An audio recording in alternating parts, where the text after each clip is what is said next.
As cities, counties, and states struggle to balance budgets, public employee unions have come under fire from critics arguing that their compensation and benefits, especially their pensions, are overly generous. Some of the most notable battles have occurred in Wisconsin, where Governor Scott Walker sought to eliminate collective bargaining rights for many public employees, and Ohio, where an anti-union measure is the subject of a proposed voter referendum. Are public employee unions and their ability to bargain collectively the cause of government deficits? Is privatization of government services the answer? And what about the influence of public employee unions in politics? Is it corrupting the political process and bankrupting our government?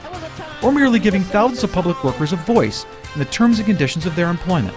We'll ask Steve Maviglio, Democratic strategist and former press secretary to Governor Gray Davis and former deputy chief of staff to two speakers of the Assembly. Paul McIntosh, the executive director of the California State Association of Counties. Jon Ortiz, who writes the state worker blog for the Sacramento Bee. And veteran Capitol Observer and columnist Dan Walters of the Sacramento Bee. From Fresno, the Maddy Report with executive director of the Maddy Institute, Mark Kepler. Welcome. While the right to engage in collective bargaining is viewed as a fundamental right in the private sector, some dispute whether the same right should exist for public workers. The well-publicized battles in Wisconsin and other states attest to this sharp philosophical divide. We're joined by two people who have a unique perspective on this issue of public employee unions, collective bargaining, and government budgets. We have Paul McIntosh, the executive director of the California State Association of Counties, and Steve Maviglio, the Democratic strategist and a key staff member for one governor, as well as two speakers of the Assembly. Welcome to the Maddy Report. Thank you, Mark. Steve, I want to start with you.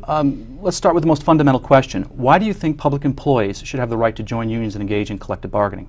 Well, it's something that's been enshrined in our law for a long, long time, and it's a way for workers to unite together and get the best deal for them and get a fair shake. That's it? That's it. Pretty straightforward. Yeah, there's nothing special about it, and we've had people from Ronald Reagan who, cracked the air controllers union, but praised collective bargaining because it's a way of workers to get together and push for their rights. And when, just to make it clear for folks, a lot of people are under the misimpression, I think, that when you negotiate, it means you have to reach an agreement. That's not necessarily true, is it? No, and if you look at the public employees in the state of California, for many years under Governor Schwarzenegger, there were no contracts, and there was a lot of back and forth and court battles, and a lot of drop-off in the quality of our state workforce because of that. So, this has been a long-standing battle between management and labor, just like it is in the private sector, and we're seeing it play out in Wisconsin and other places around the country now. So what we're really talking about here, to put a fine point on it, is a group of workers deciding to get together to sit down with their employer to discuss wages, hours, and conditions of employment. Yeah. And not necessarily to reach an agreement. I mean, they're going to discuss it. If they can't reach an agreement, then the employer can, I guess, unilaterally implement their last best offer. Right, and it's always a tough situation. I mean, these battles they exist in the private sector and the public sector. The public sector, in particular, is more vulnerable because we're directly responsible to taxpayers. So when budgets get tight, public employees are the first to take it on the chin, and we're seeing a lot of that now. Scapegoating of teachers and firefighters and police officers who used to be the most valuable members of the community now are being attacked for their benefits and salaries. Well, what are your thoughts on this, Paul? Do you think public employee unions and collective bargaining have caused our government deficits? Oh, no. Clearly the cause of the deficits that we're experiencing right now is a result of the depression or significant recession that we've been in for the last 4 years. I think at the same time, though, our unions, our public employees have to recognize what the situation is and acknowledge the situation and negotiate with management in a manner that will help us to balance our budgets. What are you seeing at the county level? We're seeing exactly that. I want to harp on what Steve said. I think first thing we have to remember is that those employees are also members of the community.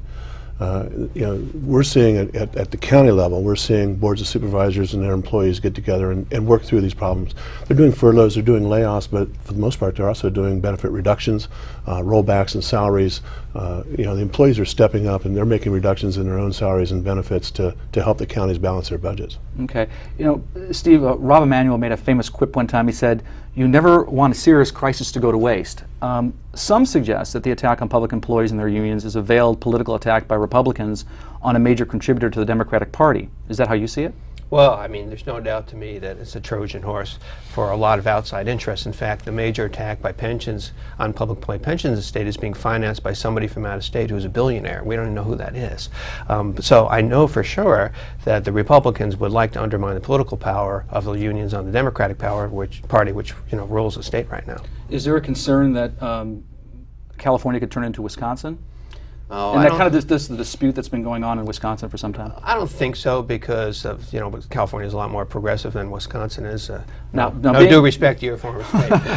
that is my school. So no, but I mean, we're facing an enormous cash crunch at our local level and our state level, and public employees remain a significant part of that, because they are a big part of the budget. Although pensions, for example, are just 3% of the state budget, that seems to be the major battleground for attacks right now, because of the city of Bell and some other outliers where people are justifiably outraged by some of these benefits they've gotten. Well, when we come back, we're going to talk about what's going on at the bargaining table, both in Sacramento and around the state. Is it helping solve the problem? Is it making the problem worse? Or is it simply kicking the can down the road? That conversation in a moment. This is the Maddy Report.